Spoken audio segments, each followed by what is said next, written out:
అఖండ జ్యోతి ఆధ్యాత్మిక నివేదన.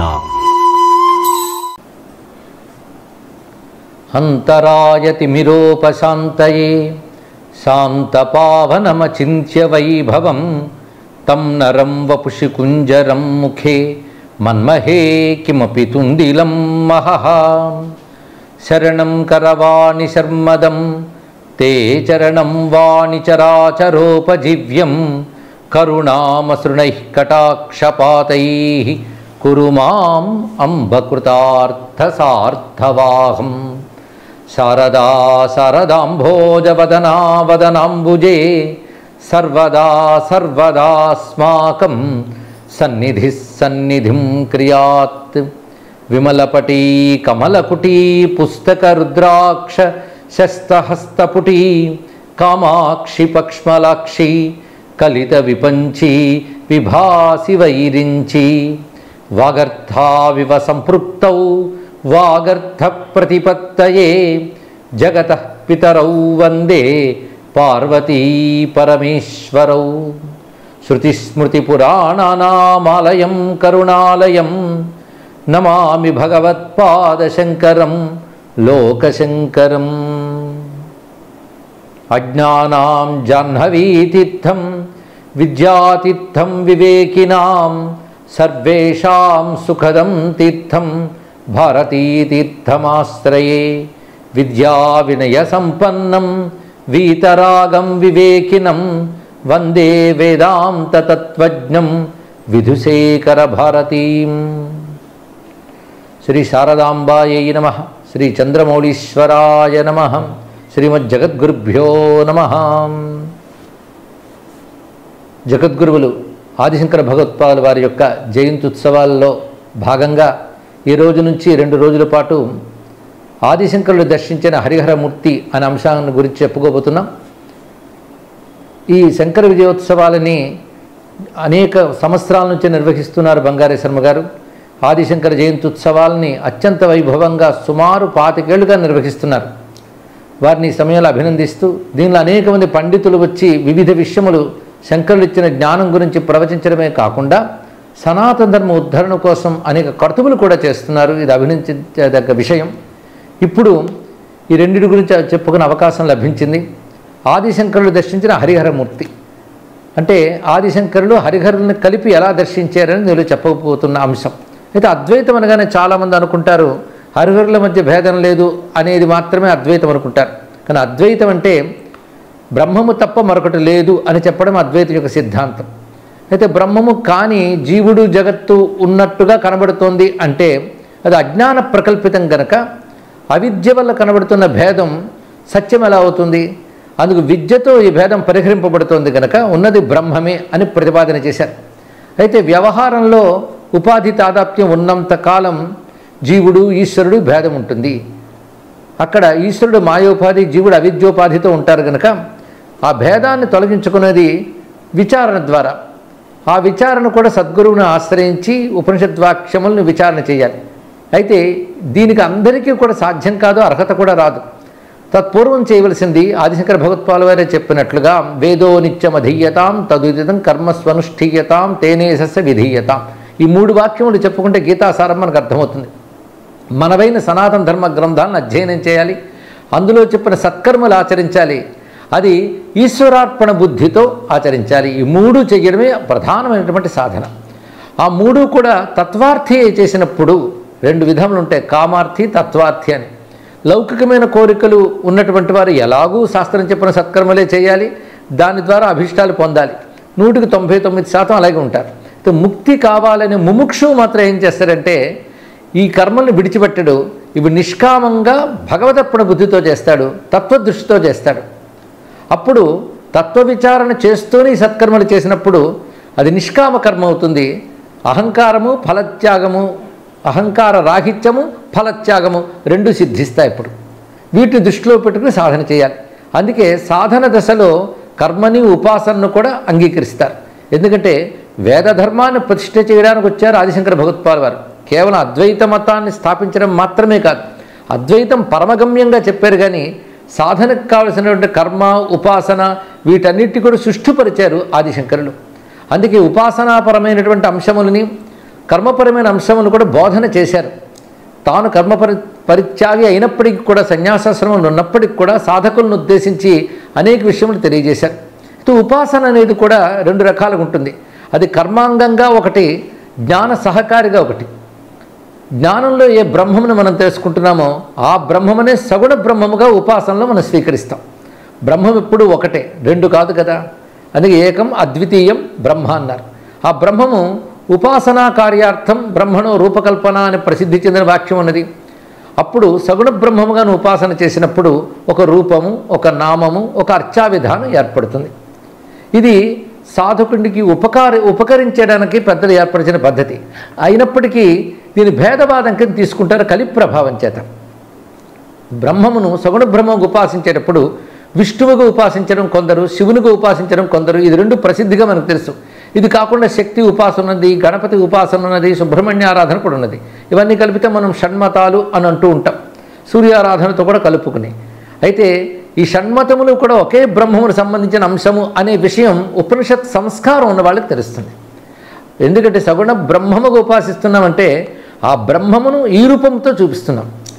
అయితే సగుణ బ్రహ్మ ఉపాసనకు వచ్చేటప్పటికల్లా విష్ణువుని సగుణ బ్రహ్మంగా ఉపాసించేటప్పుడు ఆయనే సర్వస్వం అనిపిస్తుంది, ఆయన మించి మరొక తత్వం లేదు అనిపిస్తుంది. అలాగే శివోపాసకులకు శివుణ్ణి మించి మరొక తత్వం లేదు అనిపించడం కూడా సహజమే. ఎందుకు అలా అనిపిస్తుంది అంటే దేనిని మించి మరొక తత్వము లేదో దానిని వాడు విష్ణు రూపంలో ఉపాసిస్తున్నాడు కనుక విష్ణువే అన్నిటినీ మించినవాడు అనిపిస్తుంది. ఆ తత్వాన్ని శివుడిగా ఉపాసన చేస్తున్నాడు కనుక శివుడే అన్నిటిని మించినవాడు అనిపిస్తుంది. అయితే నామరూపాల దగ్గర ఆగిపోతే భేదవాదం వస్తుంది తప్ప వాటి అర్థ విచారణ, తత్వ విచారణ చేస్తే మాత్రం అన్నీ ఒకే బ్రహ్మమును చెప్తున్నాయని స్పష్టమైపోతుంది. ఇది విష్ణువు అంటే సర్వవ్యాపకుడు, శివుడు అంటే శుద్ధమైనవాడు, శాంతమైనవాడు. ఈ రెండు బ్రహ్మ లక్షణాలే కదా. శుద్ధమైనది, త్రిగుణాతీతమైనది శివం అంటారు. బ్రహ్మం యొక్క లక్షణమే అది. అదేవిధంగా విష్ణు అంటే సర్వవ్యాపకము, అది కూడా బ్రహ్మమును తెలియజేస్తున్నది. ఇలాగా మనం ఉపాసించేటటువంటి దేవతల పేర్లన్నీ పరబ్రహ్మ అర్థంలోనే పర్యవసిస్తూ ఉన్నాయి. ఈ స్పృహతో మనం ఏ దేవతారాధన చేసినా సరిపోతుంది. అందుకే అందరూ అద్వైత సిద్ధులు కాకపోయినా అద్వైత సంస్కారంతో ఉన్నట్లయితే మొత్తం సనాతన ధర్మం అంతా సమన్వయింపబడుతుంది, సామరస్యం ఏర్పడుతుంది. ఇది తెలుసుకోవాలి. అందుకే ఆదిశంకరులు చూపించిన అద్వైతం తాను తయారు చేసింది కాదు, ఉపనిషత్తుల్లో ఉన్నటువంటిదే. అదేవిధంగా బ్రహ్మమును సగుణ బ్రహ్మముగా ఉపాసించేటువంటి ఉపాసనా విధానాలు కూడా ఉపనిషత్తు చెప్తున్నది. ఉపనిషత్తు యొక్క లక్షణము బ్రహ్మము గురించి ప్రతిపాదించడమే. అందుకు బ్రహ్మమును సగుణ బ్రహ్మముగా ఉపాసించడం, నిర్గుణ బ్రహ్మముగా తెలుసుకోవడం, ఈ రెండూ కూడా ఉపనిషత్తు మనకు చెప్తున్నటువంటి అంశమే. అయితే సగుణ బ్రహ్మ ఉపాసన చేయగా అది లోకంలో అభీష్ట సిద్ధులు కోరి చేస్తే అభీష్ట సిద్ధులు ఇస్తున్నది. అది క్రమంగా అఖండమైనటువంటి అవ్యాజ భక్తిగా, జ్ఞానభక్తిగా పరిణమిస్తే అది ముక్తిని ఇస్తున్నది. అందుకే జ్ఞానభక్తి అని ఒకటి ఉన్నది. ఈ జ్ఞానభక్తి అనేది ఉపనిషత్తు చెప్తున్నటువంటి బ్రహ్మజ్ఞానంతో కూడినటువంటి భక్తి. తేషాం జ్ఞానీ నిత్యయుక్త అని భగవానుడు గీతలో సెలవిచ్చాడు కదా. అలా మనం పరిశీలించినప్పుడు శివ అయినా కేశవ అయినా హర హరి ఏదైనప్పటికీ ఒకటే బ్రహ్మము అనే ఒక ఎరుక మనకి వేదముల్లోనే ఉన్నది. ఆ ఎరుకని పురాణములు కూడా విస్తరించి చెప్తున్నాయి. పురాణకర్త అయినటువంటి వ్యాస భగవానుడు ఎంత చక్కటి పని చేశాడంటే విష్ణు భక్తులకి విష్ణుభక్తి దృఢపడ్డానికి తగ్గట్టుగా ఆయన లీలావతారములు విష్ణుపారమ్యం చెప్తూ గ్రంథాలు రచించారు. అలాగే శివభక్తులకి తత్పారమ్యం కలిగేటట్లుగా శివగ్రంథాలు రచించారు. అమ్మవారి భక్తులకి శక్తి గ్రంథములు రచించారు. దీన్ని బట్టి ఇవన్నీ ఒకే వ్యాసుడు ఎందుకు రాశాడు అంటే బ్రహ్మమును వివిధ విధములుగా ఉపాసించే వారికి ఆ బ్రహ్మానుభవం లభించడం కోసం ఈ విధమైన పరిస్థితిని ఏర్పాటు చేశాడు ఆయన వ్యవస్థను. ఇది తెలుసుకోలేక ఒకటే పట్టుకుని దీన్ని మించి మరొకటి లేదని అదే ప్రమాణం అనడం సరిపోదు. అది విష్ణు భక్తులకు విష్ణు గ్రంథాలు ఎంత ప్రమాణమో శివభక్తులకి శివగ్రంథాలు అంతే ప్రమాణం. కనుక ఆయా దేవతా భక్తులకు ఆయా దేవతా ప్రశస్తిని చెప్పిన గ్రంథములు ప్రామాణ్యంగా ఉంటాయి. ఎందుకంటే ఆ దేవత యందు మరింత శ్రద్ధ కలిగి పరబ్రహ్మభావాన్ని దృఢపడాలి. అందుకు ఆ విధంగా రచన చేయడం జరిగింది. ఇదే సమయంలో సాధకుడు తెలుసుకోవాల్సిన అంశం ఏమిటి అంటే ఇష్టదేవతగా ఒకరిని ఆరాధిస్తున్నప్పటికీ కూడా ఇతరులు ఆరాధించేటువంటి దేవత కూడా పరబ్రహ్మతత్వమే. అది కూడా సనాతన ధర్మంలో ప్రధానం గనక ఈ పరస్పరమైనటువంటి సమప్రాధాన్యంతో ఇష్టదేవతను ఆరాధించాలి.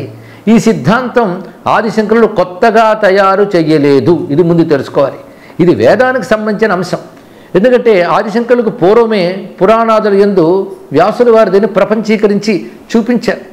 అలాగే మహాభారతంలో కూడా ఈ విషయాన్ని చాలా స్పష్టంగా అందించారు. దానినే ఆదిశంకరులు మనకి తీసుకొచ్చారు. దీన్ని బట్టి సనాతన ధర్మంలో ఐక్యాన్ని సాధించగలిగారు.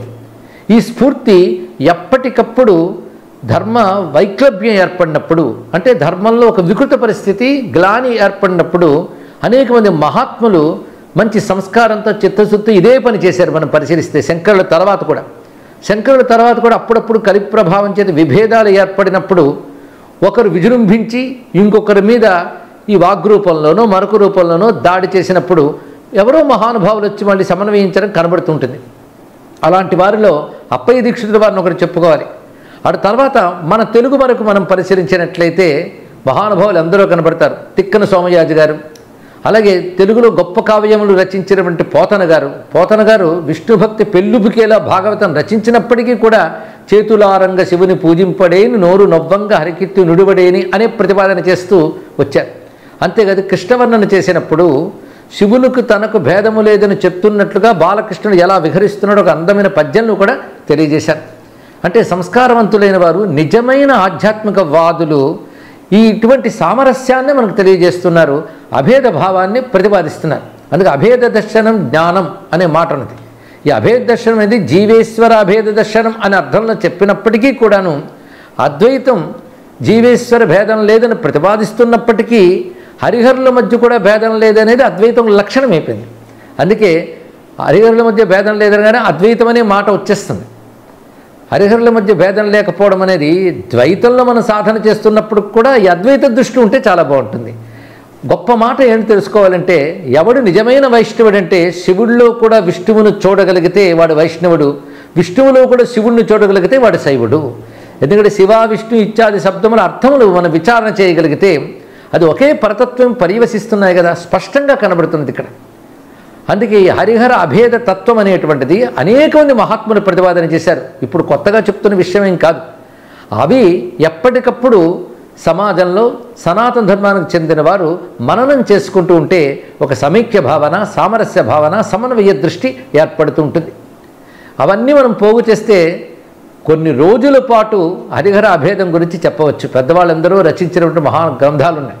అయితే ఇప్పుడు మనం తీసుకుంటున్న గ్రంథం ఏమిటంటే ఆదిశంకరులు దర్శించిన హరిహరమూర్తి అనే అంశం. అంటే ఆదిశంకరులు దర్శించిన అంటే తన శ్లోకముల్లో ఏ విధంగా దర్శించారో అనే కాకుండా ఆదిశంకరులు తన యొక్క దిగ్విజయ యాత్ర సందర్భంలో ఒకసారి హరిహరమూర్తిని దర్శించారు. దానికి సంబంధించిన క్షేత్రం ఉంది. అంటే శంకరులు దర్శించేటప్పటికే ఆ క్షేత్రం ఉన్నది అంటే హరిహర అభేద తత్వం ఆదిశంకరులు కొత్తగా తీసుకురాలేదు, అప్పటికే ఉన్నది. పురాణముల్లో అనేక క్షేత్రముల గురించి ఉన్నాయి. ఈ క్షేత్రములన్నీ ప్రమాణములే. ఎందుకంటే ఆ దివ్యశక్తి ఇప్పటికీ మనకు అక్కడ కనబడుతూ ఉంటుంది. అనేక మంది మహాత్ములు, మహర్షులు, దేవతలు అక్కడ సాధన చేసి పరమేశ్వర స్వరూపాన్ని అక్కడ సాక్షాత్కరింపజేసుకున్నారు కనుక అలా వాళ్ళు ప్రత్యక్షం చేసుకున్న పరమేశ్వరునికి శక్తి అక్కడ కేంద్రీకృతమై ఉంటుంది. అలాంటి క్షేత్రాలు ఆసేతు, సీతాచలం భారతదేశంలో చాలా ఉన్నాయి. అయితే శంకరులు దర్శించిన హరిహర క్షేత్రం ఎక్కడున్నది అంటే అది కర్ణాటకలో ఉన్నది. దివ్యమైన క్షేత్రం. దీనికి శంకరనారాయణ క్షేత్రం అని పేరు. ఆ గ్రామానికే శంకరనారాయణ గ్రామము అని చెప్తారు. ఇది ఉడిపి జిల్లాలో ఉన్నది. సహ్యాద్రి పర్వతానికి సంబంధించిన లోయలో ఉన్నది. ఇది అరేబియా సముద్రానికి ఒక 25 కిలోమీటర్ల దూరంలో ఉన్నది అని కూడా చెప్తారు. దీన్ని పరశురామ క్షేత్రం అని వ్యవహరిస్తారు. ఈ శంకరనారాయణ క్షేత్రం గురించి పద్మపురాణంలో పుష్కరకాండ అనే చోట చాలా వివరంగా ఉన్నది. ఇంకా తమిళనాడులో తెన్కాశి అనే క్షేత్రం ఉంది. అది కూడా హరిహర క్షేత్రం. అక్కడ అమ్మవారు గోమతి అనే పేరుతో ఉంటుంది. ఇది కూడా పురాణోక్తమైనటువంటి క్షేత్రమే. అయితే ఈ స్ఫూర్తితో హరిహర క్షేత్రాలు చాలా వెలసాయి భారతదేశంలో. తర్వాత ప్రతిష్ఠ చేసినవి అలా చెన్నై నగరంలో ఉంది, హైదరాబాద్లో ఉంది. హరిహర క్షేత్రంలో చాలా ఉన్నాయి. అయితే ఒకే ఆలయ ప్రాంగణంలో హరికి ఒక మందిరం, హరునికో మందిరం కట్టి ఇది శివ విష్ణు మందిరం అనడం కూడా కనబడుతుంటుంది. అయితే హరిహరులు కలిసి ఒకే మూర్తిగా ఉన్న క్షేత్రం గురించి ఇప్పుడు మాట్లాడుతున్నాం. అలాంటి దాంట్లో తమిళనాడులో తెన్కాశీలో ఆ ప్రాంతానికి సమీపంలో ఉంటే హరిహర క్షేత్రం ఒకటి, దాన్ని శంకరనారాయణ అంటారు. అలాగే కర్ణాటకలో ఉన్న శంకరనారాయణ క్షేత్రం, ఇది ఆదిశంకరులు దర్శించారు. ఎందుకంటే వారు గోకర్ణాన్ని దర్శించి వస్తూ హరిహర క్షేత్రాన్ని దర్శించారు, శంకరనారాయణ క్షేత్రాన్ని దర్శించారు అని శంకర విజయ గ్రంథాలు మనకు చెప్తున్నాయి. కానీ గోకర్ణ సమీపంలో ఉన్నది అంటే కర్ణాటకలో ఉన్నదే ఇక్కడ గ్రాహ్యం అవుతున్నది. ఇందాక చెప్పినట్లుగా ఉడుపి జిల్లాలో ఉన్నటువంటిది. ఉడుపి జిల్లాలో మొత్తం పరశురామ క్షేత్రం అని చెప్తే 7 ఉంటాయి. ఈ 7 ఆ పరశురామ ప్రతిష్ఠితములు లేదా పరశురాముడు తపస్సు చేసిన చోట్లో అని చెప్పాలి. అవి సుబ్రహ్మణ్య క్షేత్రం ఒకటి, ఉడిపి ఒకటి, కుంభకాశి అని ఒకటి, కోటేశ్వర క్షేత్రము, కొల్లూరు క్షేత్రము, గోకర్ణ క్షేత్రము, శంకరనారాయణ క్షేత్రము. ఈ 7ంటికి ఎలాంటి ప్రసిద్ధి అంటే అయోధ్య, మధుర, మాయా, కాశీ, కాంచి, అవంతిక, పురి, ద్వారవతి చైవ సప్తైధ మోక్షపట్టణా అని ఉంది కదా. ఆ 7 ఎలా మోక్షపట్టణాలో ఈ 7 అలా మోక్షపట్టణాలు అని మనకి పుష్కరకాండలో కనబడుతున్న అంశం. ఇక్కడ క్రోడగిరి అని ఒక పర్వతం ఉంది. క్రోడ మహర్షి ఇక్కడ తపస్సును ఆచరించి, ఆ తపస్సు ఎలా చేశారంటే హరిహరుల్ని కలిపి ఒకటిగా తపస్సు చేసేట. పూర్వకాలంలో ఇప్పుడు అత్రి బ్రహ్మమును తపస్సు చేస్తూ ఉంటే బ్రహ్మ విష్ణు రుద్రులు ముగ్గురు ప్రత్యక్షమయ్యారు. అప్పుడు అత్రి అడుగుతాడు, నేను ఎవరిని ఉద్దేశించి తపస్సు చేస్తున్నానో అతడు మీ ముగ్గురులో ఎవరు అన్నాడు. నువ్వు ఎవరిని ఉద్దేశించి తపస్సు చేస్తున్నావో ఆ బ్రహ్మమే మీ ముగ్గురుము అని చెప్పారు వాళ్ళు ముగ్గురు. అలాగే ఇక్కడ హరిహరుడు ఉభయుల్ని స్తుతించి వారిని ఉద్దేశించి తపస్సు చేశాడు క్రోడ మహర్షి. ఒక అసుర సంహారం కోసమే చేశాడని కూడా పురాణం చెప్తున్నది. 2 అసురుని సంహరించడానికి వచ్చారట. అప్పుడు హరిహరులు ఉభయులు కలిసి ఏకరూపంగా వచ్చారు అని చెప్తారు. ఇది హరిహరాత్మజుడు అని అయ్యప్ప కథ కాదు, హరిహరాత్మకమైనటువంటి మూర్తి గురించి మనం చెప్పుకుంటున్నాం. ఇది స్పష్టం చేసుకోవాలి. హరిహర ఆత్మజుడు అంటే అయ్యప్ప వేరే ఒక స్వరూపంతో వచ్చాడు, కానీ ఇది అలాంటిది కాదు. హరిహరులు కలిసి ఒకే రూపంగా ఉన్నటువంటిది. ఇది ఎలా ఉంటుందంటే అర్ధనారీశ్వర స్వరూపం ఎలా ఉంటుందో అలాగా వామభాగం వైపు విష్ణువు, దక్షిణ భాగం వైపు శివుడు ఉన్నటువంటి స్వరూపం. ఇది శంకర నారాయణమూర్తి లేదా హరిహరమూర్తి. ఇది ఉపాసనలో కూడా ఉన్నది. ఇది ఆగమాల్లో, కొన్ని శైవాగమాల్లో మనకు కనబడుతుంది. హరిహరాద్వైతమూర్తి అంటారు. దీనికి సంబంధించినటువంటి విధానములు కూడా ఉన్నాయి. ఇది సాక్షాత్కరింపజేసుకున్న మహానుభావులు కూడా ఉన్నారు. ఆ మహానుభావులు మన తెలుగువారికి మహాభారతంలో 15 పర్వాలు ఒంటి చేతి మీద రచించిన తిక్కన సోమయాగం చేసిన మహానుభావుడు ఆయన వైదిక దృష్టి. కనుక ఇది ద్వైతమా పక్కన పెట్టి వైదిక దృష్టి ఉంటే అభేదభావం తప్పకుండా అంగీకరిస్తాం. ఆ మహానుభావుడు సాక్షాత్కారమైంది. ఆయన భారత రచన మొత్తం చేసి 15 పర్వాలు పూర్తి చేసి విశ్రాంతి తీసుకుంటున్న సమయంలో స్వప్న భూమిక వంటి ఒక సూక్ష్మ భూమికలో హరిహరులు ఉభయులు కలిపి ఆయనకు సాక్షాత్కరించారు. సాక్షాత్కరించడమే కాదు, చిన్నప్పుడు నువ్వు రచించిన ఒక శ్లోకం మాకు గుర్తుందయ్యా అన్నారు. ఆ శ్లోకం గుర్తు చేసుకుని కిమస్థిమాలాం కిం కౌస్తుభం వా కిం కాలకూటం కిము వా యశోదాస్తన్యం తవ స్వాదువద ప్రభోమే అని శ్లోకం చిన్నప్పుడు రచించో అది వాళ్ళకి నచ్చింది. ఇప్పుడు నీ మహాభారతాన్ని వాళ్ళు అంకితం తీసుకోవాలనుకుంటున్నారు అని వీళ్ళ నాన్నగారు వచ్చి చెప్తే అప్పుడే హరిహరుల వరకు సాక్షాత్కరించారు. మహాభారతాన్ని అంకితం తీసుకున్నారు. అప్పుడు తాను చూసిన హరిహరమూర్తి ఎలా ఉన్నాడో ఆయన వర్ణించాడు. వర్ణించడమే కాదు, వారి ఉభయుల్ని కలిపి ఉపాసించడం, వైదికమైన సంస్కారం చక్కగా చెప్పాడు. శ్రీయన గౌరీ నా వరగు చెల్వకు చిత్తము పల్లవింప భద్రాయుతమూర్తి అయి హరిహరంబగు రూపము దాల్చి విష్ణు రూపాయ నమశివాయ అని పల్కెడి భక్తజనంబు వైదిక ధ్యాయితకిచ్చమెచ్చు పరతత్వము గొల్తున అభీష్ట సిద్ధికిన్ అని ఓ నాంది పద్యాన్ని అందించారు ఆయన. తాను ప్రారంభించి రచిస్తూ విరాట పర్వంలో మొదట ఈ పద్యాన్ని తెలియజేశారు. ఇక్కడ గమనించవలసిన అంశం ఏంటంటే శ్రీ విష్ణురూపాయ నమశివాయ అని పల్కెడి భక్తజనంబు, విష్ణురూపాయ నమశివాయ అని మాట ఉన్నది. ఇది ఎక్కడున్నది అంటే యజుర్వేద సంబంధమైన స్కందోపనిషత్తులో ఈ మంత్రం కనిపిస్తున్నది. ఇదే సంధ్యావందన మంత్రాల్లో మనం స్వీకరిస్తున్నాం. శివాయ విష్ణురూపాయ శివరూపాయ విష్ణవే శివస్య హృదయం విష్ణు విష్ణోశ్చ హృదయం శివ యథా శివమయో విష్ణు ఏవం విష్ణుమయ శివ యథాంతరం నపశ్యామి తథా మే స్వస్తిరాయిషి. ఇది త్రిసంధ్యల్లోనూ చెప్పుకుంటాం. అంటే 3 సంధ్యలు ఒట్టు పెట్టుకుంటున్నాం. వాళ్ళు ఉభయుల మధ్య భేదం చూడనంత వరకే నా ఆయుషి యందు శుభముండుగాక అని అంటున్నాం. అంటే భేదం చూపిస్తే ఎంత దోషమో కూడా తెలుస్తున్నది కదా. అయితే భేదవాదులు ఏమంటారంటే ఇది ఎవరో ప్రక్షిప్తం చేశారు అంటారు. ఆఖరికని లేదయ్యా బాబు, యజుర్వేదీయమైన స్కందోపనిషత్తులు ఉందంటే ఉపనిషత్తే ప్రక్షిప్తం అనడానికి కూడా సిద్ధంగా ఉంటారు. మనకు నచ్చనివన్నీ ప్రక్షిప్తాలు అనుకుంటూ ఉంటే ఎన్నో తీసేసేవచ్చు, అది వేరే విషయం. ఒక్కొక్క సిద్ధాంతకర్త వచ్చి ఒక్కొక్కటి తీసేస్తే చివరికి ఏమీ మిగలదు. ఇక్కడ ఆలోచించవలసిన మరొక అంశం ఏంటంటే శ్రీ విష్ణు రూపాయ నమ శివాయ అనే మంత్రం చాలా విశేషమైనది. ఈ ఇది హరిహరుల మధ్య భేదం చూపకండి అని చెప్పడం కోసం వేదం అది చెప్పలేదు. ఎందుకంటే వైదిక దృష్టిలో ఇలాంటి అల్పదృష్టి ఉండనే ఉండదు. ఎందుకంటే హరి ఒక దేవత, హరుడు ఒక దేవత అని కాదు, బ్రహ్మము గురించి ప్రతిపాదన చేస్తున్న వేదం ఒకే పరమేశ్వరుని తెలియజేస్తుంది. ఆ పరమేశ్వరుని వివిధ నామాలతో వివిధ రూపాలతో ఉపాసన చేస్తున్నామనేది వేద హృదయం. అందువల్లనే సనాతన ధర్మానికి గౌరవం ఏర్పడింది. తెలుసుకోవాలి. స్వామి వివేకానంద వెళ్ళి మన దేశం గొప్పతనం చెప్పేటప్పుడు, హిందూ మతం గొప్పతనం చెప్పేటప్పుడు ఏమన్నారంటే, వివిధ మార్గాల్లో ఒకే పరమాత్మను ఉపాసిస్తున్నారని చెప్పినందుకు హిందూ మతం గొప్పదని చెప్పాడు. మళ్ళీ మనం దానిలో భేదం చూపిస్తే ఇంక హిందూ మతం గొప్పతనం ఎలా తెలుస్తున్నది? అందుకే ఇటు వైష్ణవం, అటు శైవం, అటు శాక్తేయం అన్నీ వర్ధిల్లాలి, భేద దృష్టి లేకుండా అన్ని పుష్టిగా ఉండాలి అని మనం కోరుకోవాలి. అదే పెద్దవాళ్ళందరూ చేసినటువంటి పని. శ్రీ విష్ణు రూపాయ నమశివాయ అనే మాటలో విష్ణురూపుడైన శివునికి నమస్కారము అని అర్థం. అలాగే శివరూపాయ విష్ణువే అలాగుంది తర్వాత వాక్యం. అయితే ఇందులో ఉన్న భావం మనం పరిశీలిస్తే ఇద్దరు దేవతల మధ్య అభేదం చెప్పడం కాదు, బ్రహ్మతత్వ ప్రతిపాదన ఈ మంత్రంలో కనబడుతుంది. అది ముందు మనం పరిశీలిద్దాం.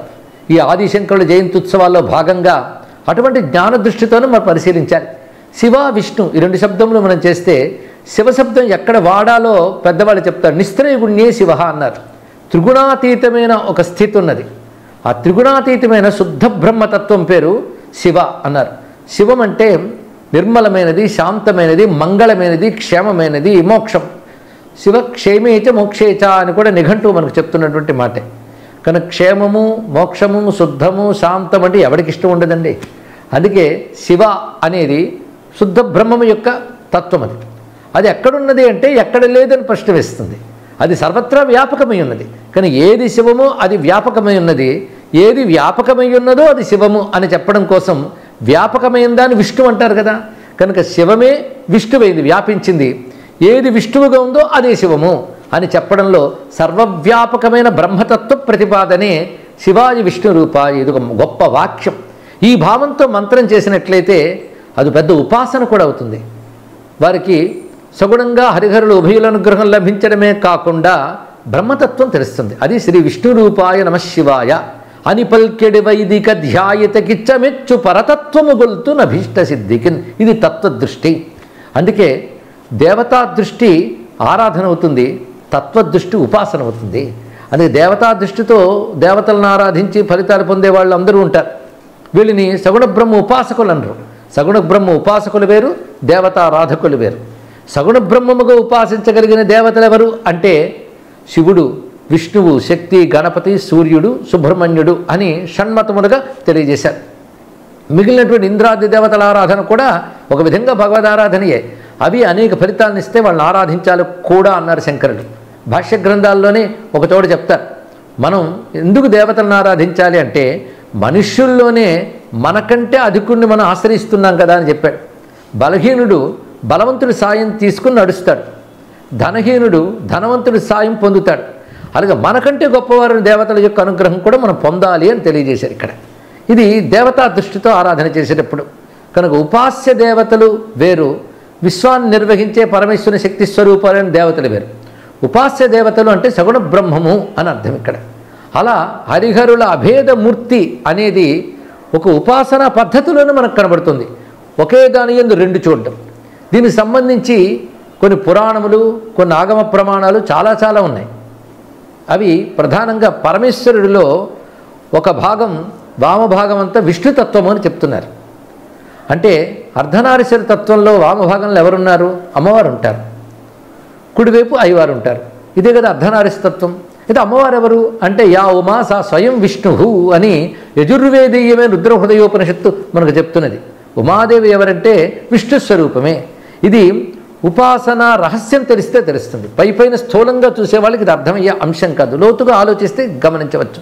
ఇదే విషయాన్ని పురాణం కూడా చెప్తూ పుంరూప విష్ణు విగ్రహ అని చెప్పింది.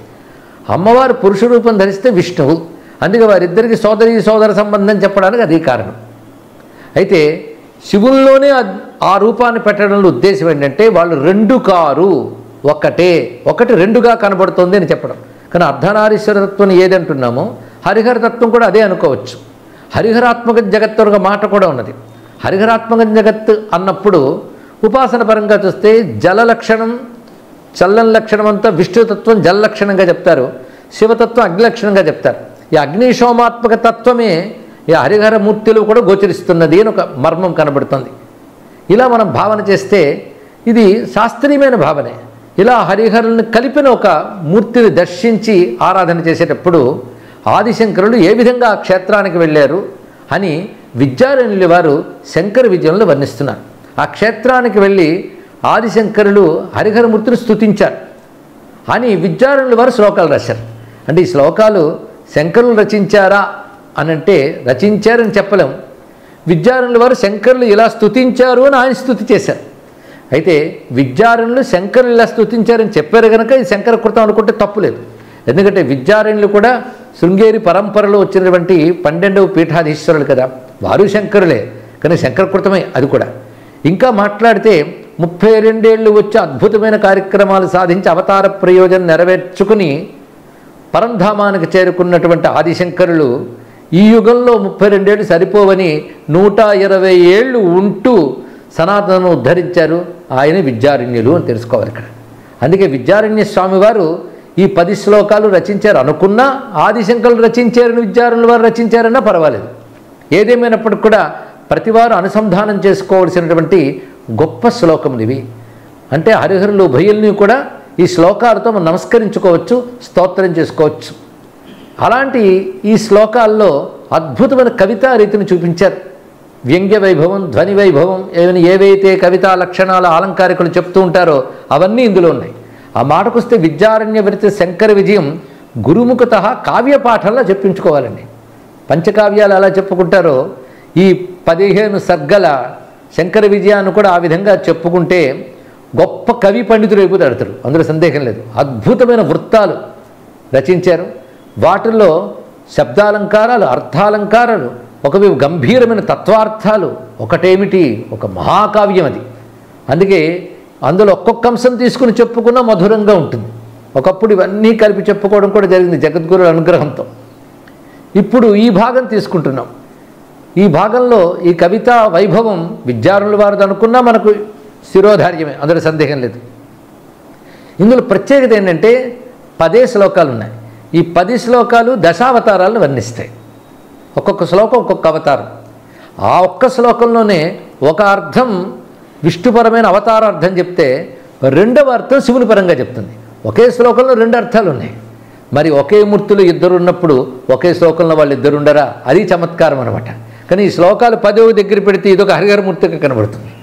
కనుక ఒకవైపు చూస్తే స్పష్టంగా ఇది విష్ణువు యొక్క అవతారాన్ని వర్ణిస్తురా అని అనిపిస్తుంది. మళ్ళీ ఆ పదాన్నే మరొక అర్థంలో చూస్తే శివుడు కనబడతాడు. అలాగా హరిహరులను కలిపి చూపించారు. హరి మీద ఒకటి, హరుని మీద ఒకటి కాకుండా ఒకే శ్లోకం ఇద్దరి పేరు రచించిన ఇందులో ఉన్నటువంటి ప్రత్యేకత. అలాంటి రసవంతమైనటువంటి శ్లోకములు మనం ఇప్పుడు వినబోతున్నాం. అయితే ఇది రచించిన సందర్భాన్ని చెప్తూ గుణత్రయాతీత విభావ్యమిత్తం గోకర్ణనాథం వచసార్చయిత్వా త్రిస్రస్రాత్రీస్త్యజగత్పవిత్రే క్షేత్రే ముదేశ క్షిపతి స్మ కాలం అని 12వ సర్గలో చెప్తున్నారు. గుణత్రయాతీతమైనటువంటి పరమేశ్వరుని యొక్క స్వరూపమే గోకర్ణంలో మహాబలేశ్వరుడు పేరుతున్నది. అటువంటి గోకర్ణనాథం వచసా అర్చయిత్వా, ఆ గోకర్ణనాథుణ్ణి దివ్యవాక్కులతో అర్చించి అక్కడ మొత్తం 3 రాత్రులు ఆ క్షేత్రంలో ఉన్నారు ఆదిశంకరుడు. క్షేత్రవాసంలో 3 రాత్రులకు ఒక ప్రత్యేకత ఉన్నది. అలాగే తిస్రస్సరాత్రీ, పై ఎటువంటి క్షేత్రం అంటే జగత్పవిత్రే క్షేత్రే, సర్వజగత్తుని పవిత్రం చేయగలిగిన క్షేత్రమునందు ఉన్నారు. అటు నుంచి శంకరనారాయణ క్షేత్రానికి వెళ్ళారు. ఆ క్షేత్రం ఆ స్వామి ఎలా ఉన్నాడు అంటే వైకుంఠ కైలాస వివర్తభూతం హరన్నతాఘం హరిశంకరాక్షం దివ్యస్థలం దేశిక సర్వభౌమ తీర్థప్రవాసీ నచిరాదయాసీత్. గోకర్ణ నుంచి శీఘ్రంగానే వెళ్ళారు, పెద్ద ఆలస్యం కాలేదు. అంటే గోకర్ణానికి దగ్గర అని నచిరాదయాసీత్ అన్న మాటలో చెప్తున్నారు. అదేమిటంటే వైకుంఠ కైలాసాలలో ఉన్నటువంటి స్వరూపము నమస్కరించిన వారి పాపాలు పోగొట్టడంకై హరిశంకరాక్షం, హరిశంకర అనే పేరుతో వచ్చినది. అది దివ్యస్థలం. అలాంటి దివ్యస్థలానికి దేశిక సార్వభౌములు చేరుకున్నారు. దేశిక సార్వభౌములు అంటే దేశికులంటే గురువు, గురువుల్లో సార్వభౌములు అంటే జగద్గురువులైన ఆదిశంకరులు చేరుకున్నారు.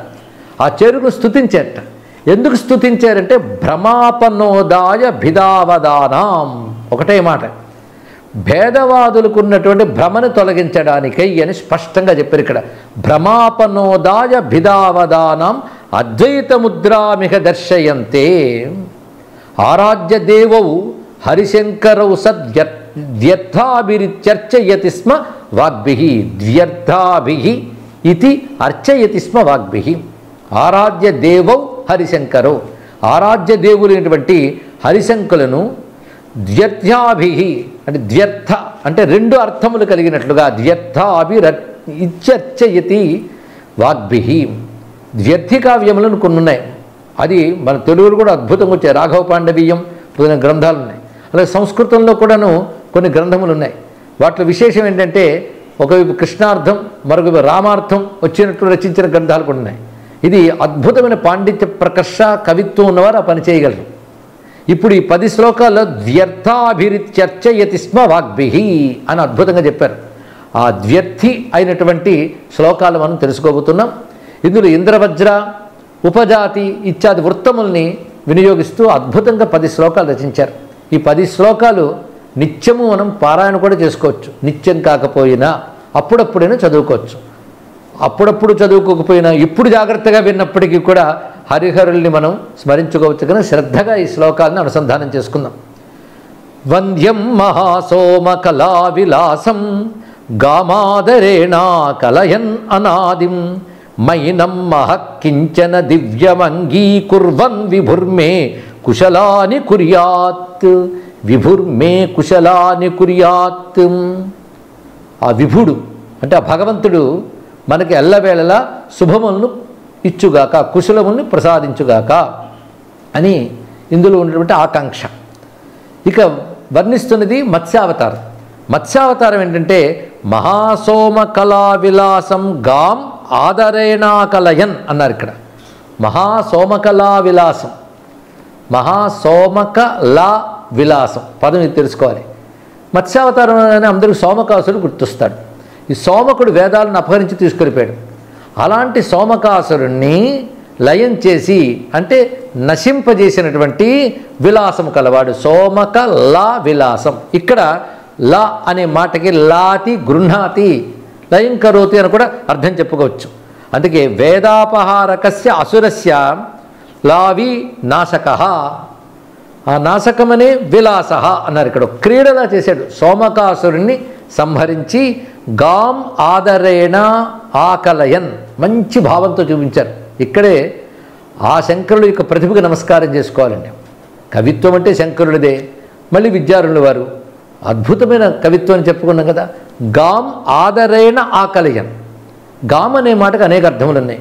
భూమి అని ఒకటి, ఆవు అని ఒకటి, వేదం అని ఒకటి అర్థం. ఇక్కడ 3 మనం ఇక్కడ తీసుకోవచ్చు. అంటే ఆవు అనేది ఇక్కడ గ్రహించలేకపోయినప్పటికీ ప్రధానంగా భూమిని వేదాన్ని తీసుకోవాలి.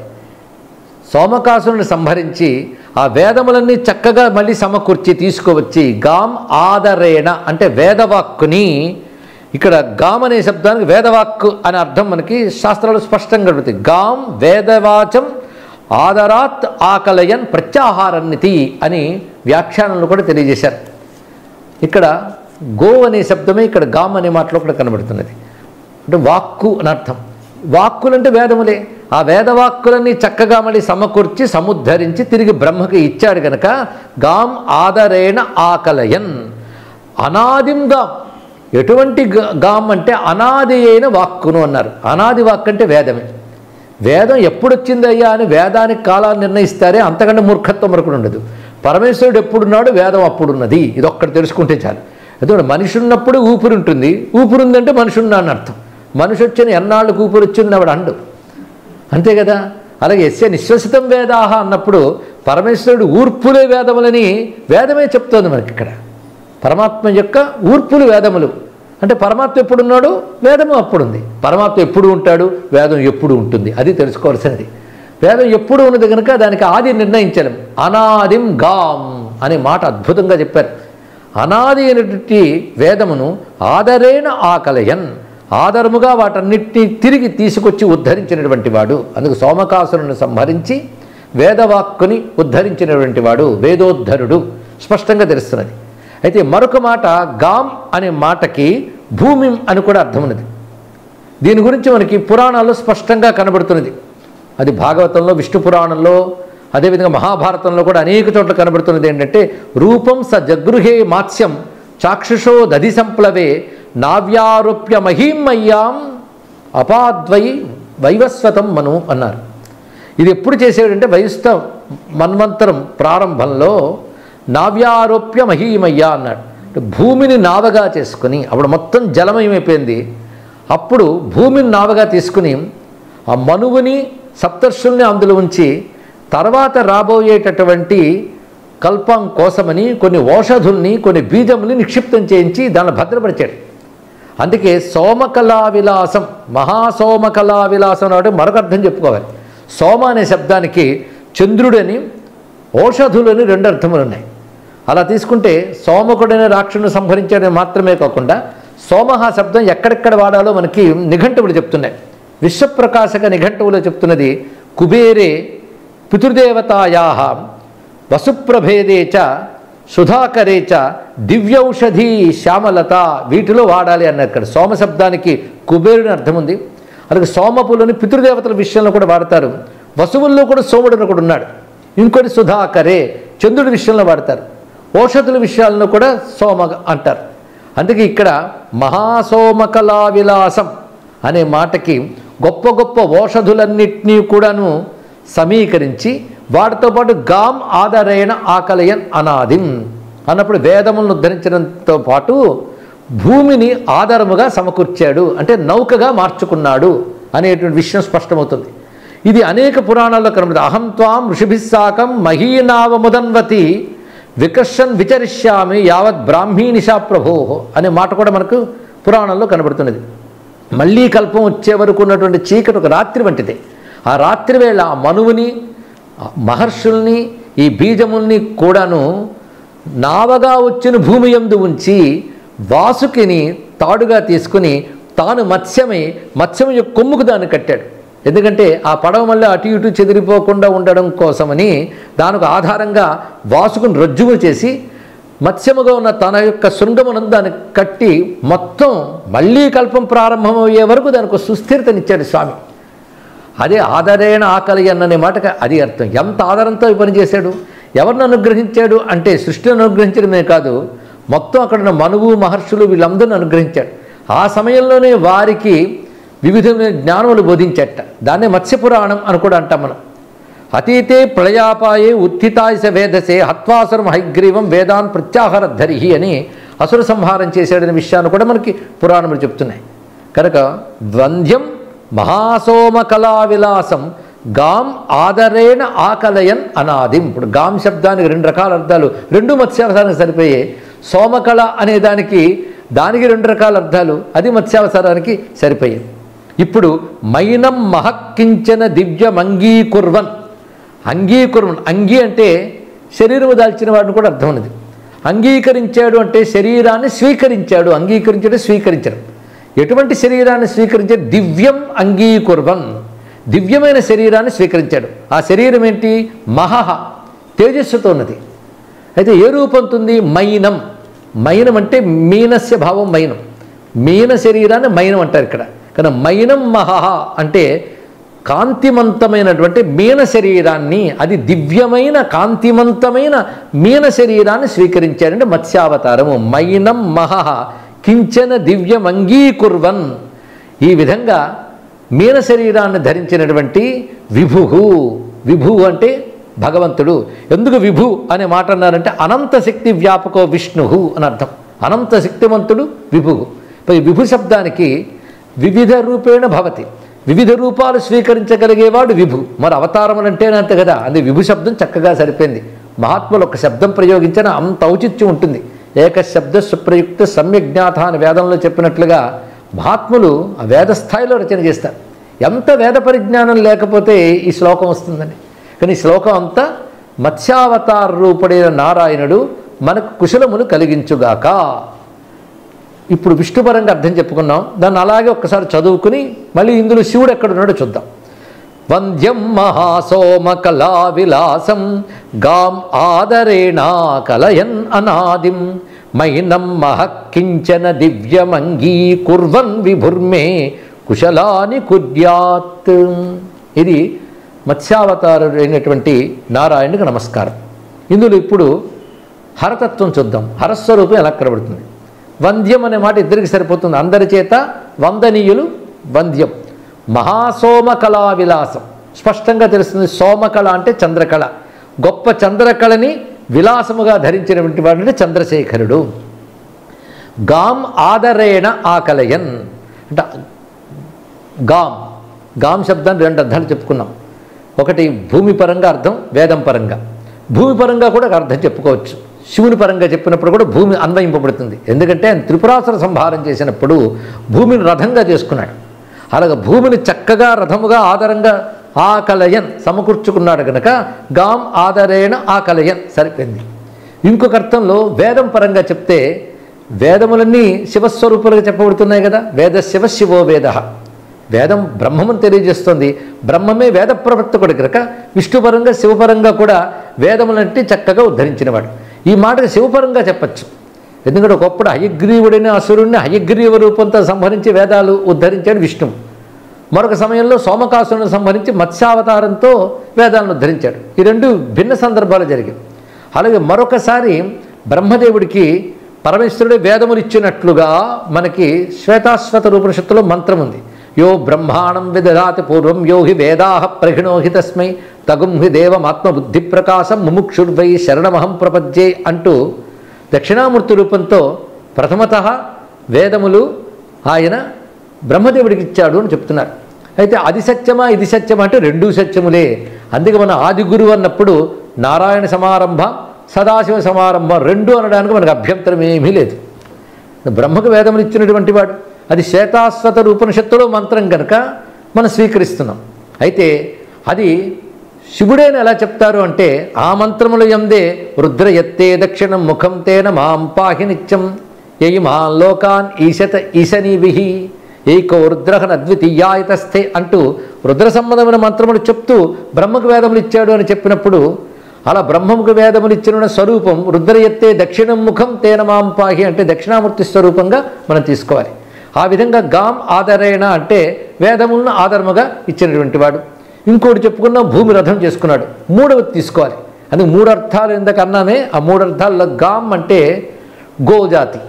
గోవు అన్నప్పుడు వృషభము ధేనువు కూడా గోవే అవుతుంది. అందుకే వృషభాన్ని చక్కగా స్వీకరించి వెళుతున్న వృషభ వాహనారూఢుడు గనక గాం ఆదరేణ ఆకలయన్ అనాదిం అనాది అయిన విష్ణువుని లేదా అనాది అయిన శివుని నమస్కరిస్తున్నాను.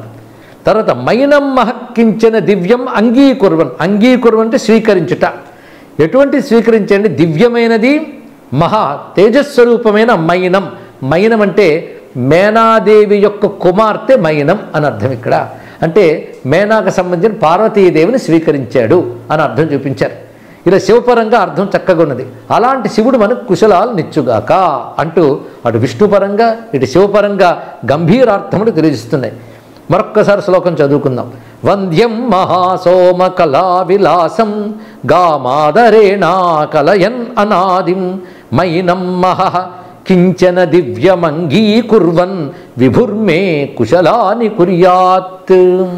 మేనాదేవి నుంచి ఉద్భవించిన మహాదివ్యం మహా తేజస్వరూపిణి దివ్యమైన పార్వతీదేవిని స్వీకరించినటువంటి పరమేశ్వరుడు మన కుశలములిచ్చుగాక అని నమస్కారం చేసుకొని తర్వాత శ్లోకంలోకి పెడుతున్నాం.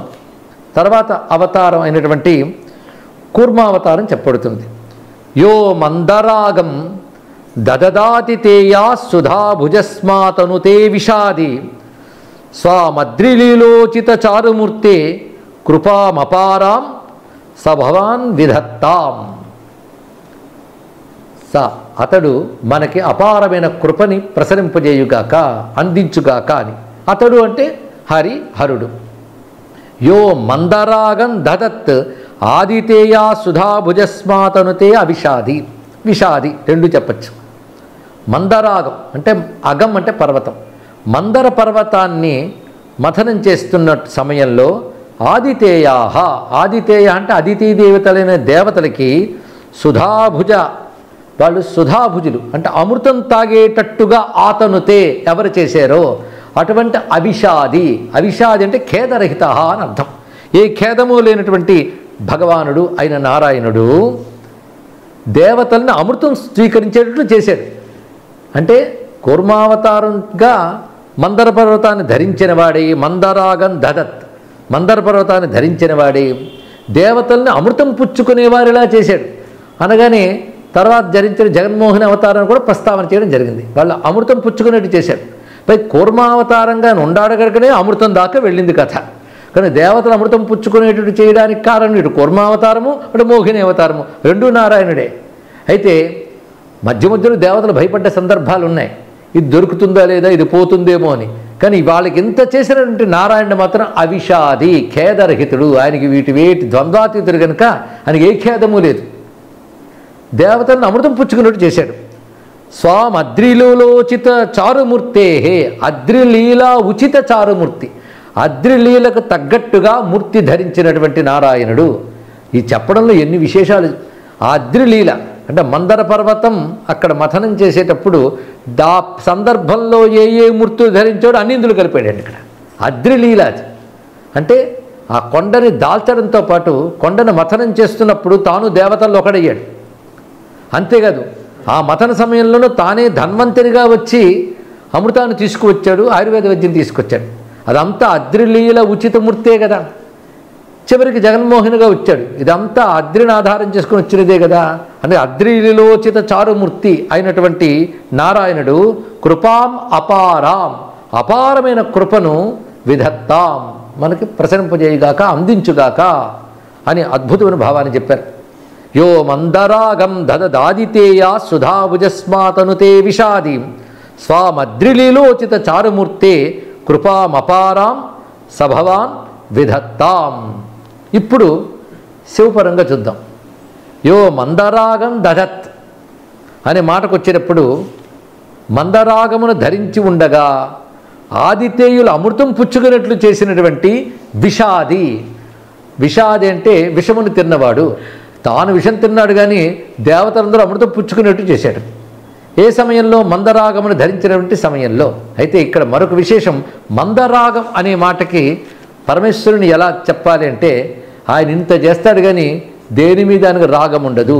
మందరాగం. మరి దేని మీద రాగం లేకపోతే వీళ్ళ మీద ఎలా కృప చూపించాడయ్యా అంటే వాళ్ళ యొక్క కర్మ కొద్దీ కృప చూపించాడు, తన స్వభావం కొద్దీ కూడా కృప చూపించాడు. కనుక రాగం ఎంత ఉంది? మందరాగమే.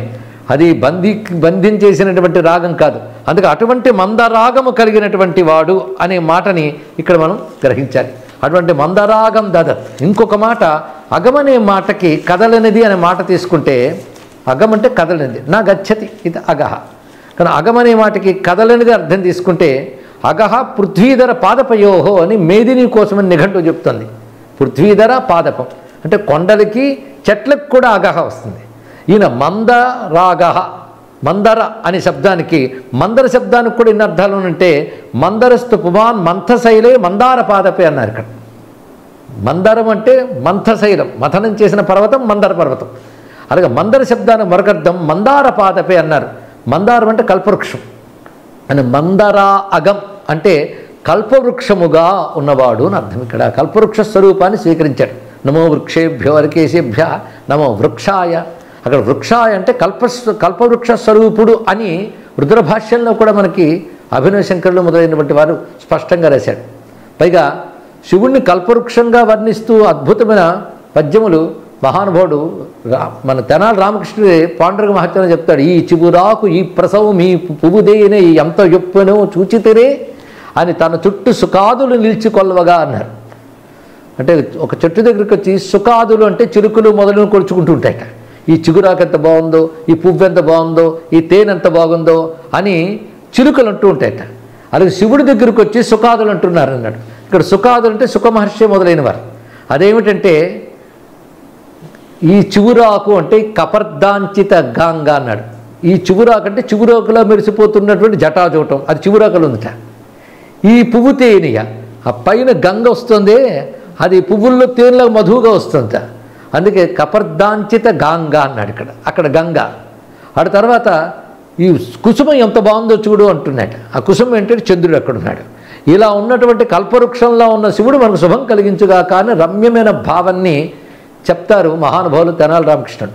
విశ్వనాథ వారు ఈ భావం తీసుకుని అక్లీబద్వయమూర్తి నీదు జడలయ్యా బాలపత్రావళుల్ శుక్రద్వాదశి చంద్రఖండము జటాజూటిన్ ప్రసూనంబు నిత్యక్లిన్నంబును భస్మపుప్పొడి మధుస్యందంబు ద్యోగంగా నా ఈ క్లేశంబు హరింప సౌరతరుమూర్తి చూడు విశ్వేశ్వర అని శివుణ్ణి కల్పవృక్షంగా భావన చేశారు. అలా ఇక్కడ అలా మందరాగ స్వరూపాన్ని ధరించినటువంటి వాడై ఉన్నటువంటి పరమేశ్వరుడు. అలా మందరాగం దదత్, ఆయన వైరాగ్య స్వరూపుడు కనుక స్వతః శూన్యత్వా లోకదృష్టి కల్పతత్వాచ్చ స్వల్పోయో రాగస్తమిత్యర్థ అని భాష్యకారులు ఈ విధమైన అర్థాన్ని కూడా చూపించారు. అలా ఉన్నటువంటి వాడే ఆదిత్యేయులు అమృతం పుచ్చుకున్నట్టు చేశాడు, తాను మాత్రం విషం తీసుకున్నాడు అనడంలో శివుని యొక్క గొప్పతనం మరింత స్పష్టమవుతుంది. ఇక్కడ అమృతం పుచ్చుకుంటే కానీ వాళ్ళు అమరుడు కాలేరు. అమృతం అవసరం లేకపోయినా అమరుడే, అంతేకాదు విషం పుచ్చుకున్న అమరుడే. అది గొప్ప విషయం అండి. ఇక్కడ అమృతం పుచ్చుకోకపోయినా అమరుడు అన్నం వేరు, విషం పుచ్చుకున్న అమరుడే. అందుకే హాయిగా పుచ్చుకున్నాడు. ఆయన విషం పుచ్చుకున్న ఏం కాదని తెలుసు, ఎందుకంటే పేరే మృత్యుంజయుడు, అమృతేశ్వరుడు. అందుకే వాళ్ళ ఆవిడ కూడా ధైర్యంగా మింగన అంటే మింగమని కూడా చెప్పింది ఆవిడ. ఎందువల్లంటే ఆయన అమృత స్వరూపుడు, అమృతమే ఆయన. అయితే దేవతలకు పాపం అప్పటికి తెలియలేదు, మేమేదో అమృతం కోసం కొట్టుకుంటున్నా కానీ అసలు అమృతం శివరూపంలో ఉందని తెలుసుంటే అది వేరేగా ఉండేది. ఇక్కడ మొత్తానికి అక్కడ అవిషాది అని విభాగం చేస్తే ఖేదరహిత, విషాది అంటే విషాన్ని తిన్నవాడు అని అర్థం. ఇక్కడ కానీ శివపరంగా దేవతల్ని అమృతం పుచ్చుకునేట్లు చేసినటువంటి విషకంఠుడు, విషాన్ని స్వీకరించినవాడు. ఆయన ఎలా ఉన్నాడంటే అద్రిలీలోచిత చారుమూర్తి, అద్రిలీలకు ఉచితమైన మూర్తులు ఉంటాడు. ఎందుకంటే గిరిశాయచ శిపివిష్టాయచ అంటాం. గిరిశాయ గిరీశాయ రెండు పేర్లు ఉన్నాయి కదా, గిరులకు ఈశ్వరుడు, గిరియం దుండువాడు అని. గిరిశ అంటే గిరియం దుండువాడు. ఏ గిరియం దుంటాడయ్యా అంటే కైలాసగిరి అండి. కైలాసగిరి అంటే కైలాసగిరి అని చెప్పేవారు కదా, గిరిని ఎందుకు చెప్పారంటే కైలాసగిరే కాదు చాలా గిరుల్లో ఉంటాడు అని దీని యొక్క అర్థం. ఆ గిరులు ఏమిటంటే కైలాసగిరి కావచ్చు, శ్రీశైలం కావచ్చు, అరుణాచలం కావచ్చు, అరుణాచలం కావచ్చు, ఎన్ని గిరిలో హిమగిరుల్లో కూడా ఆయన విహరిస్తాడు. ఇలా వివిధ గిరులు యందు సంచరించువాడు. అయితే గిరి అనే శబ్దానికి అద్రి అనే శబ్దానికి కూడా మంచి విషయాలు చెప్పచ్చు. గిరి అంటే వాక్కులు, కానీ వాక్కులు యందు సంచరించువాడు, దానికి ఉచితముగా ఉంటాడట. అంటే వాక్కులు అంటే వేదమే, వేదోచిత మూర్తి. ఆయన లీలలు ఎలా ఉంటాయంటే వేద ధర్మానికి విరుద్ధం చేయడు, అందుకే వేదలీలోచిత చారమూర్తి. అయితే గిరి అంటే వేద శబ్దానికి అర్థం ఉంది కదండి. అద్రికి ఎలా చెప్తారు అంటే కదలనిది అని అర్థం. ఇక్కడ వేదము చెప్పే సత్యం శాశ్వత సత్యం, పరమార్థాన్ని చెప్తుంది. ఆ ధర్మములు శాశ్వత ధర్మాలు, అవి మారిపోవు. ఆ మార్పు చెందకుండా అయిన ధర్మములు కనుక అద్రి అని మాట చెప్పారు ఇక్కడ. అలాంటి ఆ అద్రి ఏది? తన స్వరూపమే. స్వామద్రి లీలోచిత చారుమూర్తే. అటువంటి అద్రి లీల అంటే వైదికమైన లీలలు. ఇది విష్ణుపరంగా కూడా వేద సంబంధమైనటువంటి వేదరక్షణ కోసం వచ్చిన లీలలు కనుక విష్ణుపరంగా కూడా అదే సరిపోతున్నది. భగవానుడైన పరమేశ్వరుడు కూడా అటువంటి తత్వమే కనుక దానికి సరిపోతుంది. అద్రిలీలోచిత మూర్తి అనేటప్పుడు శివుడు కైలాసాది గిరులు యందు దానికి ఉచితమైన మూర్తులతో ఉంటాడు. మందర పర్వతంపై శివుడు ఉంటాడు ఒక వర్ణన ఉన్నది. మందర పర్వతంపై ఎలా ఉంటాడు అనే దాన్ని కూడా వర్ణించారు. అయితే పురాణాల్లో ఇంకా లోతుకెళితే ఆ మందర పర్వతమే శ్రీశైలం అని ఒక విషయం కనబడుతుంది. అదే మందరగిరిపై ఉండడం. అదేవిధంగా మేరుగిరిపై శివుడు ఉంటారు ఇప్పుడు పురాణములు వర్ణిస్తున్నాయి. ఇటువైపు మేరుగిరిపై ఎందుకుంటావయ్యా శివాను అని నందికేశ్వరుడు అడిగేట. నీ కైలాసం అద్భుతంగా ఉంది, మేము అందరిని కొడుచుకుంటున్నాం, అప్పుడప్పుడు మేరుగిరికి వచ్చి మేరుగురి ఎందు విహరిస్తుంటావు ఎందుకంటే మరి అక్కడ మహర్షుల్ని దేవతలను అనుగ్రహించాలి కదా అంటాడు ఇక్కడ. ఎందుకంటే ఆ మేరుగురిని ఆధారం చేసుకునే నక్షత్ర మండలములు దేవతలు ఋషులు ఉన్నప్పుడు వాళ్ళని ఆరాధన చేస్తుంటే వాళ్ళని అనుగ్రహించాలి, అందుకు మేరుగురికే వస్తానన్నాడు. అదేవిధంగా శ్రీశైలం చెప్పుకున్నాం. ఇలా ఎన్నో పర్వతాలు కనుక అద్రిలీలోచిత చారుమూర్తే. ఇటువంటి శివుడు అపారాం కృపాం, అపారమైన కృపను మనకు అందించుగాక అని శివపరంగా కూడా అర్థాన్ని చెప్పుకున్నాం. యో మందరాగం దదదాతి తేయా సుధా భుజస్మాతనుతే విషాది స్వామద్రిలీలోచిత చారుమూర్తే కృపామపారాం సభవాన్ విధత్తాం. ఈ శ్లోకంలో అటు కూర్మావతార రూపుడైన నారాయణ్ణి అదేవిధంగా పరమేశ్వరుని కూడా స్మరించుకున్నాం. ఇలాంటి శివునికి నమస్కారం చేసుకున్న తర్వాత అవతారంలోకి మనం వెళుతున్నాం. ఇది క్రోడావతారం అంటే వరాహావతారం వర్ణింపబడుతున్నది. ఉల్లాసయన్యో మహిమానముచ్చై స్ఫురద్వరాహీశ కళేబరోభూత్ తస్మై విదద్భః కరయోరజస్రం సాయం తనాంభోరుహ సామరస్యం. ప్రతి పదంలో ఆ రస అనుభూతి కలిగేటట్టు కవిత్వం రచించడం ఇందులో మనకు కనబడుతుంది. ఇక్కడ ఉల్లాసయన్యో మహిమానముచ్చై.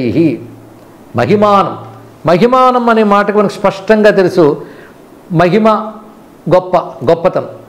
అటువంటి ఆ గొప్పతనాన్ని ఉల్లాసవంతంగా ఉచ్చస్థితిలో చూపించినటువంటి అవతారము అని. ఇంకొకటి మహిమానం. మహి అంటే భూమి అని అర్థం. భూమేర్మానం మహిమానం అని అర్థాన్ని టీకాకారులు కూడా చెప్పారు. భూమి యొక్క మానము. మానము అంటే ఇక్కడ అర్థం ఏంటంటే ఉన్నతి, మానభంగం అంటూ ఉంటాం, అభిమానం అంటూ ఉంటాం. మానం అంటే గౌరవం, ఉన్నతి. కానీ భూమి యొక్క గౌరవం దెబ్బతినేసింది. ఎప్పుడు హిరణ్యాక్షుడు ఆ భూమిని తీసుకెళ్ళిపోతూ ఉండగా భూమి యొక్క మానం తగ్గిపోయింది. మానం అంటే దాని గౌరవం తగ్గిపోయింది. చిత్తోన్నతి అని అర్థం. మానశబ్దానికి చిత్తోన్నతి అని అర్థం చెప్పారు. దానికి మానసికంగా కానీ శారీరకంగా కానీ ఉన్నటువంటి ఉన్నతి తగ్గిపోయినట్లే కదా. ఇంకోటి వచ్చి తీసుకుపోయాడో ఉన్నతి తగ్గిపోయింది. అలా మహికి తగ్గిపోయిన మానమును ఆయన ఉచ్చై ఉల్లాసయన్, ఉత్కృష్టముగా ఉల్లసింపజేసేటట్లుగా ఆనందింపజేసేటట్లుగా ఉద్ధరించాడు అనే మాటని ఉల్లాసయన్యో మహిమానముచ్చై. ఎలా చేశాడు? స్ఫురద్వరాహీశ కళేబరోభూత్తు. వరాహి ఈశ అంటే వరాహ స్వరూపంలో గొప్ప, శ్రేష్టమైన వరాహం, శ్రేష్టమైన వరాహ రూప శరీరాన్ని ధరించి వచ్చాడు. అందుకు స్ఫురద్వరాహీశ కళేబరోభూత్. అటువంటి కళేబరం అంటే శరీరం. ఆ శరీరాన్ని ధరించి వచ్చాడు. ఇలాగా మహిమానం అనే శబ్దానికి మరొక అర్థంలో తన యొక్క గొప్పతనాన్ని చూపిస్తూ వచ్చాడని కూడా చెప్పుకోవచ్చు. సర్వేశ్వరత్వేన మాహాత్మ్యం ఇత్యర్థ అని మహిమాన శబ్దానికి కూడా అర్థం చెప్పారు. ఇలాగా అక్కడికే రెండు విధములుగా స్వామి తన యొక్క మహిమని ఉత్కృష్టముగా ఉల్లసింపజేసేటట్లుగా వచ్చి వరాహీశ కళేబరంతో వచ్చాడు. అలాంటి స్వామికి నేను నమస్కరిస్తున్నాను అంటే ఎంత అందంగా చెప్తున్నారంటే ఇక్కడ తస్మై విదద్భః కరయోరజస్రం సాయం తనంభోరుగ సామరస్యం. అతన్ని తలంచుకుంటే అదేమిటో నా రెండు చేతులు సాయంకాల పద్మాలు అయిపోతాయి అన్నాడు. ఆయన తలంచుకుంటే నా రెండు చేతులు సాయంకాల పద్మాలు అయిపోతాయంటే అర్థం ఏంటంటే సాయంకాల పద్మాలు ముడుచుకుపోతాయి కనుక రెండు చేతులు ఆయన తలంచుకోగానే ముడుచుకుంటాయంటే నమస్కరిస్తాను అర్థం. ఇక్కడ ఆయనకి నా రెండు చేతులతో నమస్కరిస్తున్నాను, ముకులిత హస్తుడినై నమస్కరిస్తున్నాను. ఎవరిని? వరాహస్వామిని అని చెప్పారు ఇక్కడ. అయితే ఇది శివుని పరంగా చెప్పుకోవాలి కదా. శివుని పరంగా చెప్పినప్పుడు దీనికి అర్థం ఎలా వస్తుంది అంటే మహిమానం అంటే సర్వేశ్వరత్వేన మాహాత్మ్యం అని చెప్పుకున్నాం. అది పరమేశ్వరుడు చూపిస్తున్నాడు. అది ఉల్లాసయన్ న్యో మహిమానముచ్చై. అలాగే భూమి యొక్క మానం పెంచుట అంటే ఆ భూమిని రథముగా తీసుకువెళ్ళి దాని గౌరవాన్ని పెంచాడు కదా. ఆ తీసుకెళ్ళేటప్పుడు ఉల్లాసయన్య దాన్ని చక్కగా ప్రకాశింపజేస్తూ ఉత్కృష్టముగా తీసుకువెళ్ళాడు కనుక భూమి రథమును నడిపినటువంటి త్రిపురాసుర సంహారమూర్తిని భావించవచ్చు. అంతేకాదు తన యొక్క సర్వేశ్వరత్వ మాహాత్మ్యాలని జనులు ఉల్లసించేటట్లుగా తను ఉల్లాసముగా ఉత్కృష్ట స్థితిలో ప్రకటించాడు కనుక రెండు విధాలుగా సరిపోతుంది. పైగా స్ఫురద్వరాహీశ కళేబరోభూత్. ఇక్కడ మనం తెలుసుకోవాలి. స్ఫురత్ అంటే స్ఫురింపజేస్తున్నాడు. ఎలాగంటే వర అహి ఈశ అన్నాడు. ఇక్కడ అహి అంటే సర్పము, వర అహి. వరాహి అంటే వారాహ శబ్దం వచ్చింది. వరాహీశ వరాహ ఈశ కళేబరోత్. అక్కడ వరాహ శబ్దంగా చెప్పాం. వర అహి. అహి అంటే సర్పము అని అర్థం. ఇక్కడ వర అహీస గొప్పదైన సర్పశ్రేష్ఠుడు. ఆ సర్పశ్రేష్టముల చేత అలంకృతమైన దేహం కలవాడు. వరాహీశ కళేబరః అనే మాటకి ఇక్కడ ఈ విధంగా అర్థమని చెప్పుకోవచ్చు.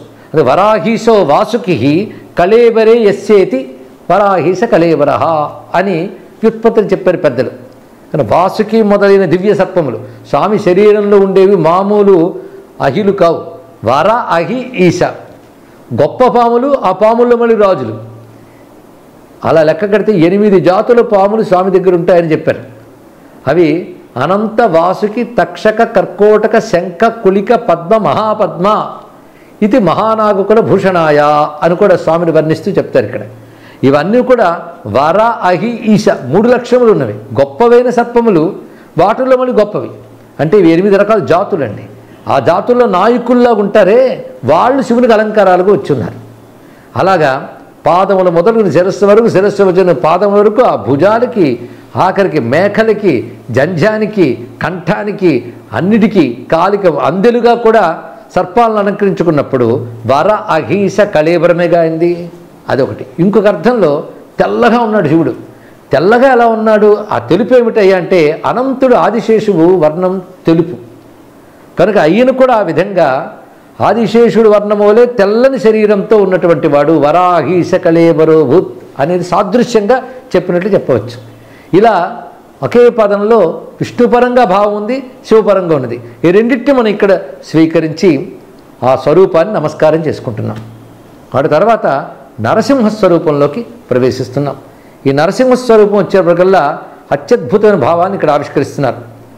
సమావహన్ కేసరితాంబరామ్యస్సురద్విషత్ కుంజరమాజఘాన ప్రహ్లాదముల్లాసితమాదధానం పంచాననం తం ప్రణుమ పురాణం. ఇక్కడ మనం ఏ పద్ధతిలో చెప్పుకుంటూ ఆ పద్ధతి ప్రకారంగా మరొక్కసారి వరాహీశ కళేబరాన్ని నమస్కారం చేసుకుందాం.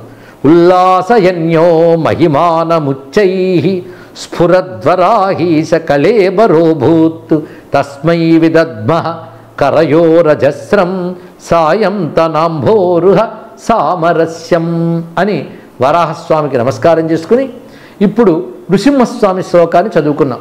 సమావహన్ కేసరితాం వరామ్యస్సురద్విషత్ కుంజరమాజఘాన ప్రహ్లాదముల్లాసితమాదధానం పంచాననం తం ప్రణుమ పురాణం. ఇక్కడ సమావహన్ అనే శబ్దానికి గొప్పగా స్వీకరించాడు. అలా స్వీకరించిన పురాణ రూపుడైన పంచాననుకి నమస్కారము అన్నారు. పంచాననం అంటే సింహవదను అర్థం. పంచాననోద్ధూత పావక జ్వాలలు భూనభుంతరమెల్ల భూరితముగా దంష్టాంకురాభీల ధగధగాయిత దీప్తి అసురేంద్రునేత్రంబులంధములుగా కంటక సన్నిభూత్కటకేశరాహతి అభ్రసంగము భిన్నమై చలింప ప్రళయాభ్రచంచలా ప్రకట భాస్వరములై కర నఖరోచులు క్రమ్ముదేర శటలు జలిపించి గర్జించి సంభ్రమించి దృష్టి సారించి బొమలు బంధించి కరలి జిహ్వయాడించి లంఘించి చేత నుడిసిపట్టే నరసింహుడు ఆ దితి పట్టిన దీప అని పోతన గారు వర్ణిస్తూ పంచాననోద్ధూత అని చెప్పారు. ఇక్కడ పంచాననం, ఆననం అంటే ముఖము అని అర్థం.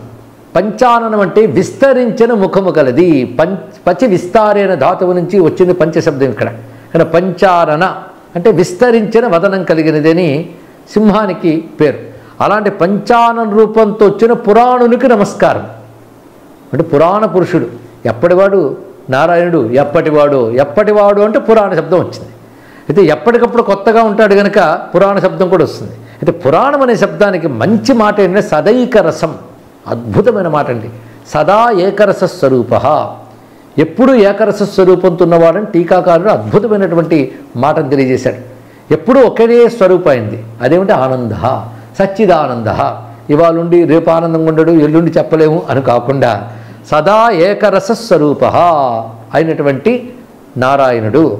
ఆయన సింహవదనంతో ప్రకాశించిన వాడు కనుక పంచాననంతం ప్రణుమ పురాణం. అటువంటి పంచాననుని నృసింహుని నమస్కరిస్తున్నాను. ఆయన స్వీకరించిన రూపం ఏంటి?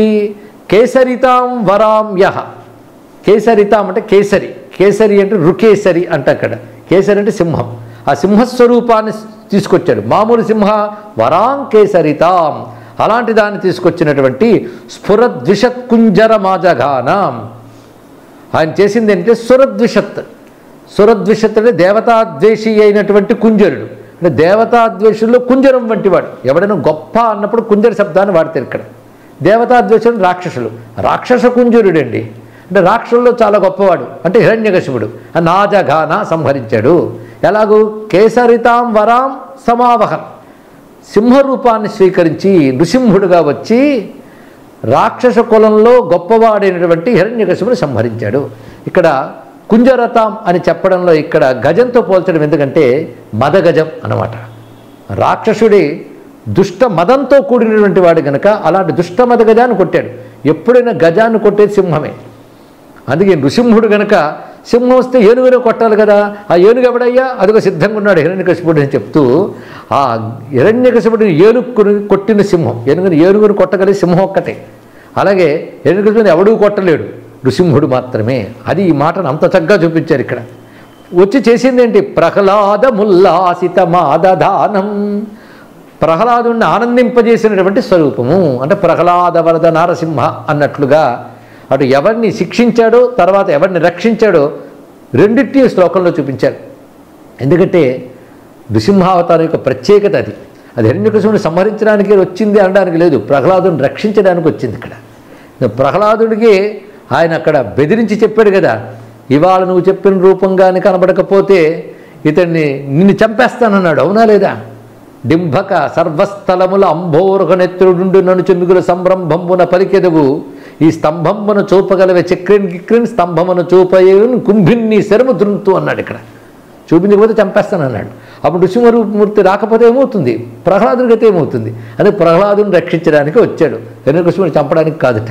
కాదు హిరణ్యకశిపుని చంపడానికి వచ్చాడు, కాదు ప్రహ్లాదుని రక్షించడానికి వచ్చాడు. రెండు కలిపి ఒకే మాట అన్నారు పోతన గారు. ప్రహ్లాద హిరణ్యకశిపు రంజన భంజన నిమిత్త అంతరంగ కరుణా వీర సంయుతుండును మహాప్రభావముండును అయిన శ్రీ నృసింహదేవుడు ఆవిర్భవించిన అని ఒక మాటలో చెప్పారు. కనుకనే పైన హిరణ్యకశిపు సంహారం చెప్పారు, కింద ప్రహ్లాదుని అనుగ్రహించారని చెప్తున్నారు. ప్రహ్లాదముల్లాసితమాదధానం పంచాననం తం ప్రణుమః పురాణం అని ఈ శ్లోకంలో నృసింహమూర్తి నమస్కారం చేసుకుంటూ మరొక్కసారి అనుకుందాం. సమావహన్ కేసరితాంబరాం యస్సురద్విషత్ కుంజరమాజగాన ప్రహ్లాదముల్లాసితమాదధానం పంచాననం తం ప్రణుమః పురాణం. ఇందులో శివుడు ఎక్కడ కనబడుతున్నాడో రేపు తెలుసుకుందాం. ఈరోజు జగద్గురువులకు అంజలిస్తూ శంకరార్పణం చేసుకుంటున్నాం. రేపు మిగిలిన శ్లోకంలో చెప్పుకొని హరిహరమూర్తిని సాక్షాత్కరింపజేసుకుందాం. స్వస్తి.